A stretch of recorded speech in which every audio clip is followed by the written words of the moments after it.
जय श्री कृष्णा। राधे राधे। मार्गशीर्ष महात्म्य अध्याय 3 और 4 सुनेंगे आज।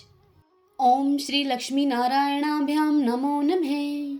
श्री राधा कृष्णाभ्याम नमो नमः। ब्रह्मा जी विष्णु भगवान से बोले, हे केशव, पुण्य कितने प्रकार का होता है वह मुझसे आप कहिए, क्योंकि पुण्यों के विषय में सुनने की मेरी विशेष इच्छा है।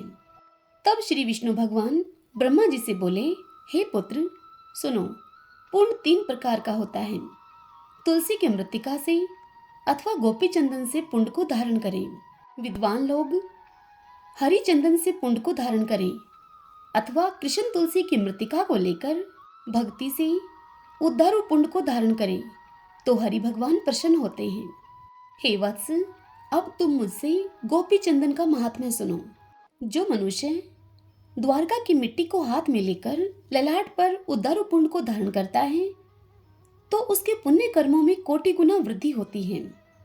और जो गोपी चंदन को मस्तक पर क्रियाहीन, मंत्रहीन, श्रद्धाहीन, कालहीन भी धारण करता है तो उस मनुष्य को सदा पूर्ण फल प्राप्त होता है।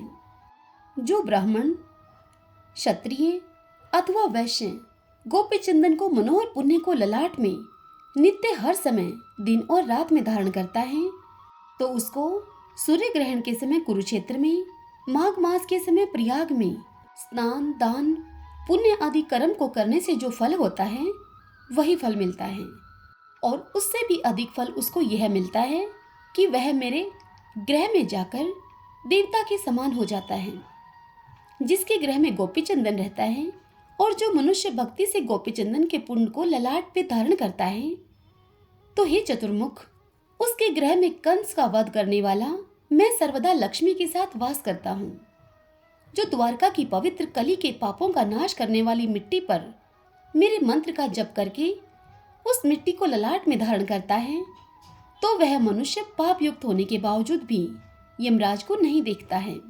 हे सुत, जिसके मरण के समय गोपी चंदन का पुण्य दोनों भुजाओं में, ललाट में, हृदय में, मस्तक में लगा रहता है तो गौ हत्यारा, बाल घाती, ब्रह्म हत्यारा ही क्यों न हो वह मनुष्य, वह मेरे कमलपति अर्थात विष्णु लोक को जाता है।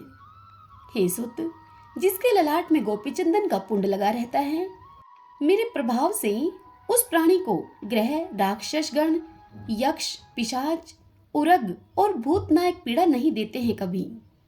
जिसके ललाट में उद्रव पुण्य सरल सुंदर दिखने में आता है, यदि वह चांडाल भी है तो भी वह शुद्ध आत्मा पूज्य है, इसमें कोई संशय नहीं है।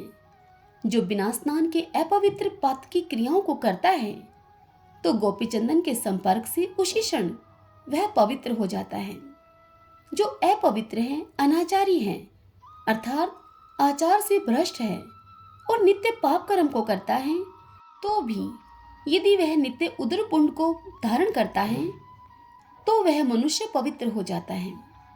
हे चतुरानन, मेरे प्रिय के लिए अथवा कल्याण के लिए अथवा रक्षा के लिए मेरे पूजन और हवन के समय सायंकाल और प्रातःकाल सावधान होकर मेरे भक्त इस संसार से मुक्त कर देने वाले उदारो पुण्य को नित्य धारण करें।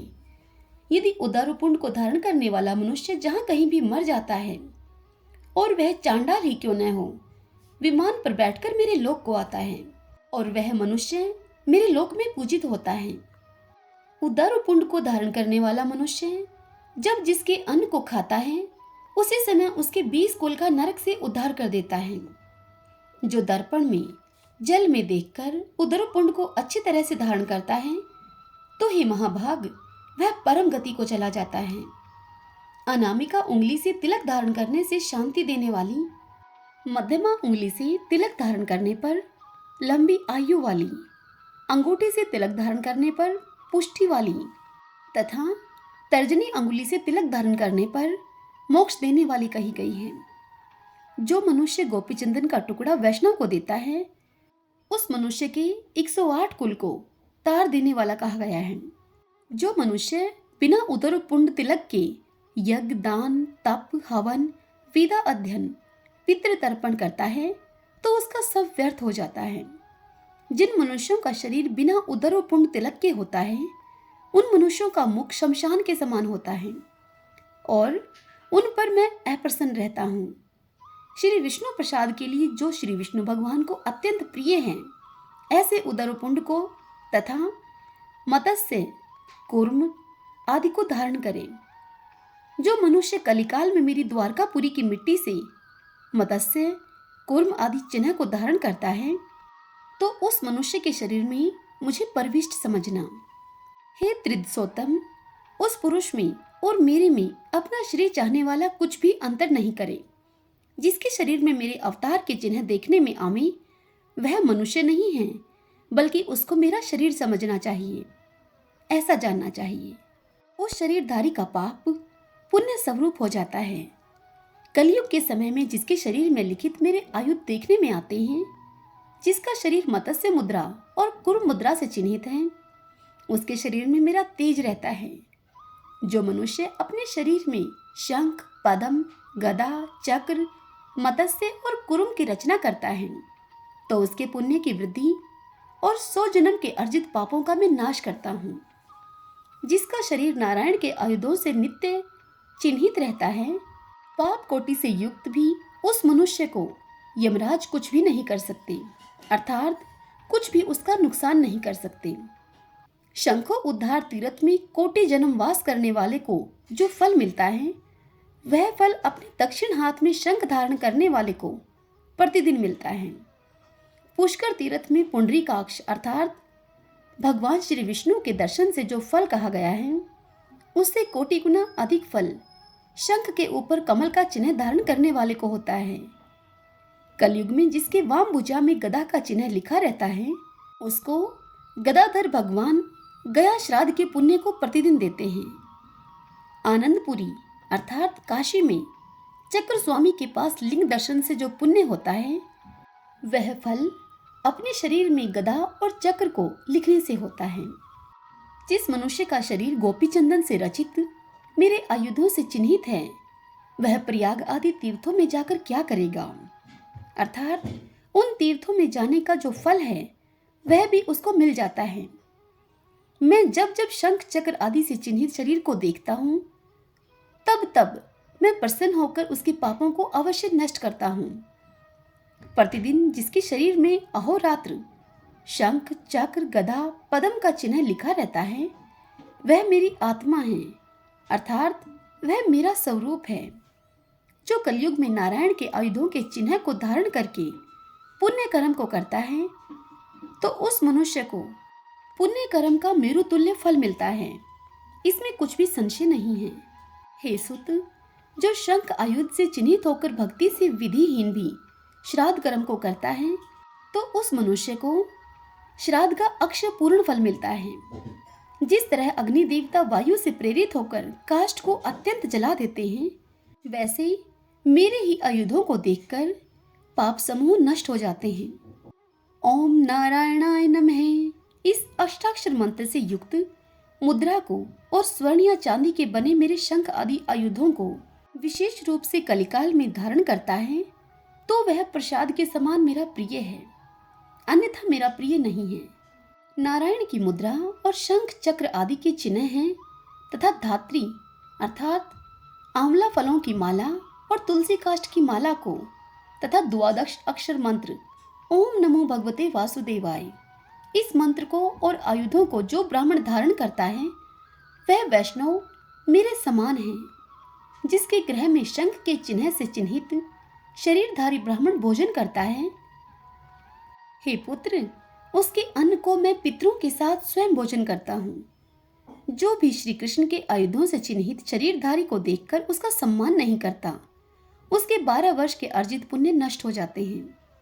यदि श्री कृष्ण के आयुधों से चिन्हित शरीरधारी शमशान में मर जाता है, तो हे मानद, प्रयाग में जो गति कही गई है, वह गति उसको मिलती है।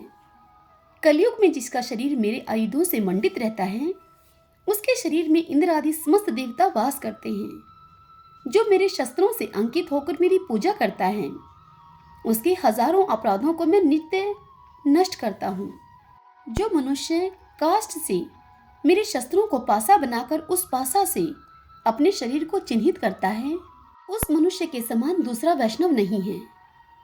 जो मनुष्य ओम नारायणाय नमः अष्ट अक्षर मंत्र की धातु की बनी हुई मुद्रा और शंख पद्म आदि की मुद्रा को अपने हाथ में धारण करता है, वह सुर और असुर से पूजित होता है।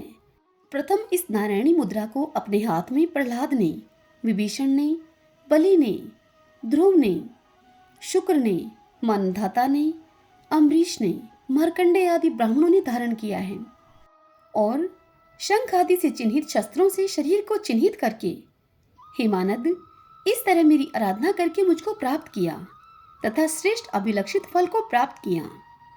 गोपी चंदन की मिट्टी से जिसका शरीर चिन्हित है और शंख चक्र आदि पद्म से चिन्हित है, मैं उसके शरीर में वास करता हूँ।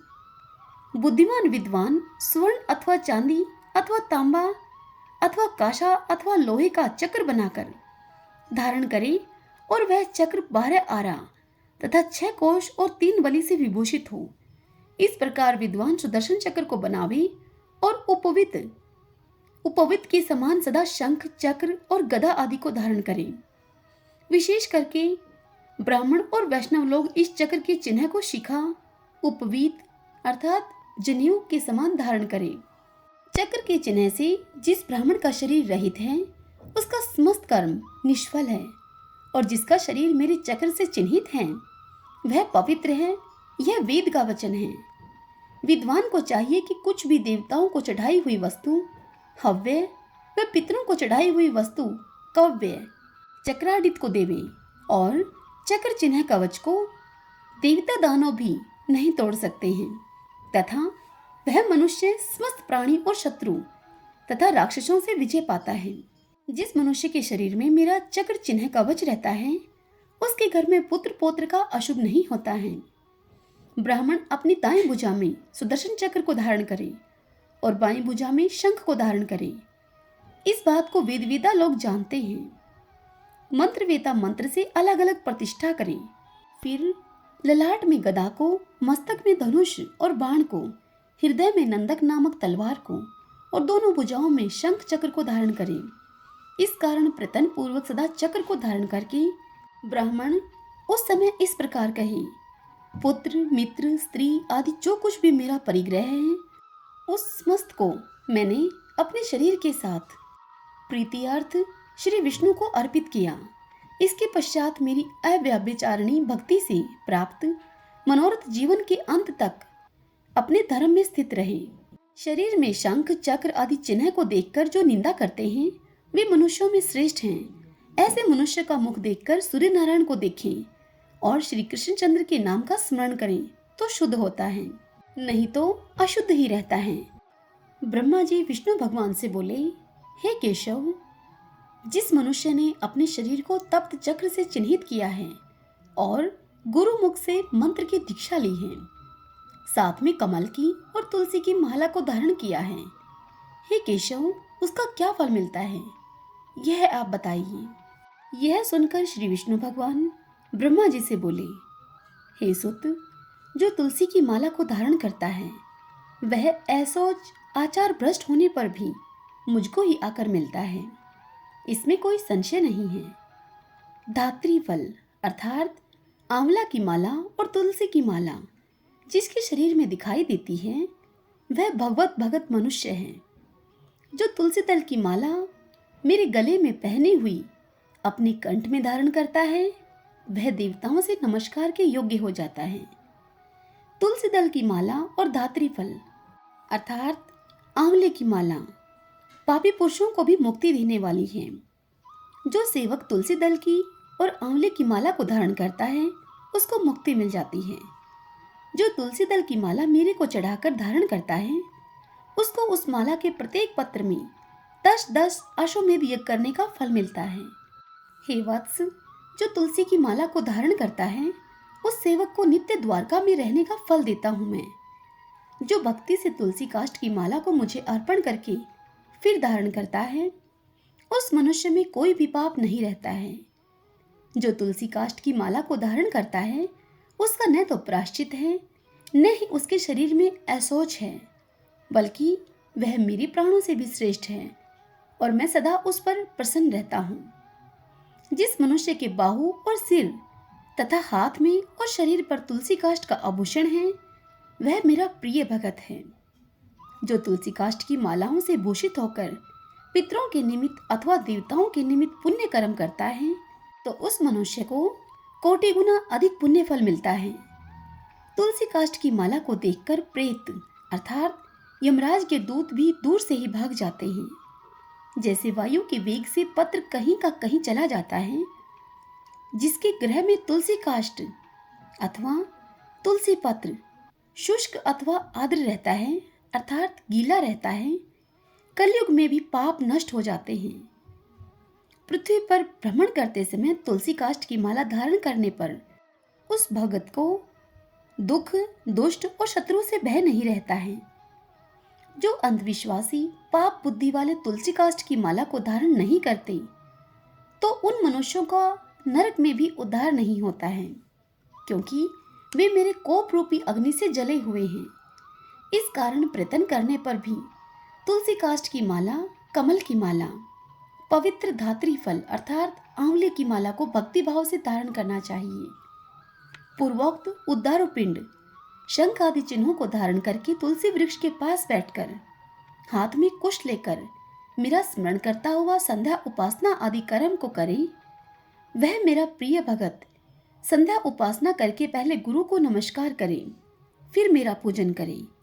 गुरु को कुछ भेंट देकर प्रसन्न चित्त से दंडवत प्रणाम करे और एकाग्र मन से आचमन करके पूजा मंडप में आए। कृष्ण मर्ग चर्म के ऊपर कुश आसन बिछाकर मनोहर आसन पर पद्मासन से अच्छी तरह बैठकर मन के भीतर शुद्धि को करे। जितेंद्रिय होकर मंत्र पढ़कर 3 प्राणायाम को करके उधोमुख होकर श्रेष्ठ हृदय कमल को विज्ञान रूप सूर्य से हृदय में विकसित करें। हृदय कमल की कर्णिका में सूर्य, चंद्र और अग्नि का न्यास करें। सूर्य, चंद्र, अग्नि से युक्त उस हृदय कमल में सूर्य, चंद्र, अग्नि का वैष्णव स्मरण करें और उसके ऊपर नाना रत्नों से युक्त पीठ को स्थापित करें। उस सिंहासन पर कोमल, चिकना और उदय काल के सूर्य के समान कांतिमान अष्टाक्षर मंत्र के प्रत्येक अक्षरों से युक्त करके स्थापित करें।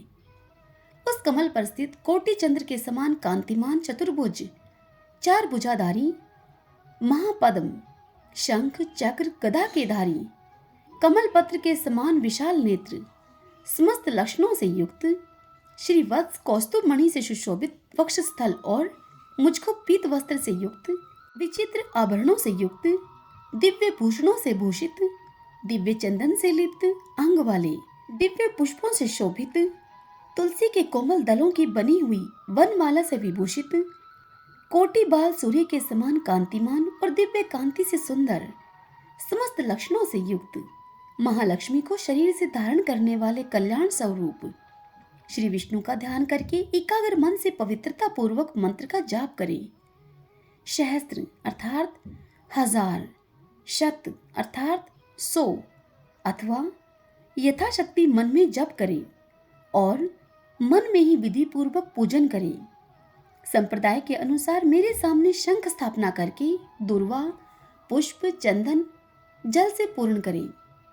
अपने दाहिने ओर गंध पुष्पों का पात्र स्थापित करें और बाईं ओर वस्त्र से छना हुआ सुगंधित जल, ऐसे जल से पूर्ण एक घट की स्थापना करें और मेरे सामने घंटा को तथा चारों ओर दिशाओं में दीपक को स्थापित करें और सब पूजन सामान यथास्थान में स्थापित करें तथा अर्घ्य, पाद, आचमनीय, मधुपर्क के लिए मेरे सामने चारों पात्रों को स्थापित करें। हे चतुरवक्त्र अर्थात 4 मुख वाले ब्रह्मा, अक्षत, पुष्प, कुशा, तिल, चंदन, फल, यव को अर्घ्य पात्र में छोड़े। हे पुत्र, दुर्वा, गंगा जल, श्यामा, कमल पुष्पों को मेरी प्रसन्नता के लिए पाद पात्र में छोड़े। हे पुत्र, कड़ोल, लवंग, फल, मालती पुष्प को श्रद्धा से मेरे लिए आचमनीय पात्र में रखें। भक्त श्रद्धा से मधुपर्क पात्र में गौ का दूध, दही, घी, मधु और खांड को रखें। ऊपर कहे हुए वस्तुओं के न मिलने पर विधि को जानने वाला उन वस्तुओं की भावना सर्वदा करे। इसके पश्चात करन्यास को करें और उसी तरह अंगन्यास को करें। अपने संप्रदाय के अनुसार बाद में अथवा पहले न्यास को करें और मेरा अनुस्मरण करें, अपनी आत्मा को मेरे समान स्मरण करें। हे चतुरवक्त्र, पूजा के आरंभ में मनुष्य मंगल पाठ को पढ़े, इसके बाद मेरा प्रिय जो 5 जन्य शंख है उसका पूजन करे। हे वत्स, जिसके पूजन से मुझको परम आनंद होता है, हे वत्स, शंख के पूजन में इन मंत्रों को पढ़े। हे 5 जन्य, पहले तुम समुद्र से उत्पन्न हुए, बाद में तुझको श्री विष्णु भगवान ने अपने हाथ में धारण किया तथा समस्त देवताओं से निर्मित होकर, हे 5 जन्य, आपको नमस्कार है। आपके नाद से जिमोत तथा सुर और असुर भयभीत होते हैं। हे अयूत, चंद्रमा के समान दीप्ति कांतिमान 5 जन्य, आपको नमस्कार है। और तुम्हारी नाद से देव शत्रुओं की स्त्रियों के गर्भ पाताल लोक में 1000 टुकड़े हो जाते हैं। 5 जन्य, आपको नमस्कार है। सूर्योदय होने पर पाला के समान 5 जन्य शंख के दर्शन से ही समस्त पाप विलीन हो जाते हैं। इसके पश्चात फिर उस शंख का स्पर्श करता है तो क्या कहना है। शंख को नमस्कार करके हाथ में रखकर जो वैष्णव मंत्रों से भक्ति पूर्वक मुझको स्नान कराता है उसको अनंत पुण्य होता है। इसके पश्चात सुगंधित तेल से मेरे शरीर को लिप्त करें और कस्तूरी चंदन से उपटन आदि करें। हे वत्स, सुगंधित जल से मंत्र पाठ पूर्वक मुझको स्नान कराकर और अर्घ्य देकर पाद आचमनीय मधुपर्क को देवी, बाद में समस्त उपचारों को देवी, यथाविधि दिव्य वस्त्र आभूषण से अलंकृत करके पुष्पों से पीठ अर्थात सिंहासन का पूजन करें और उस पर श्री विष्णु देव को स्थापित करें और श्रद्धा से मेरे लिए वस्त्र, अलंकार, गंध आदि अर्पण करें। खीर, मालपुआ युक्त अनेक प्रकार के नैवेद्य को देवी तथा लौंग इलायची युक्त तांबूल आदि भक्ति भाव से मुझे चढ़ावे और भक्ति से सुगंधित पुष्पों को निवेदन करें और दशांश धूप तथा अष्टांग मनोहर दीप को निवेदन करें और प्रणाम करके आदरपूर्वक स्तुति करके तथा शैया पर शयन कराकर मंगल आरोग्य निवेदन करें। हरि ओम तत्सत। श्री लक्ष्मी नारायणाभ्याम नमो नमः। श्री राधा कृष्णाभ्याम नमो नमः।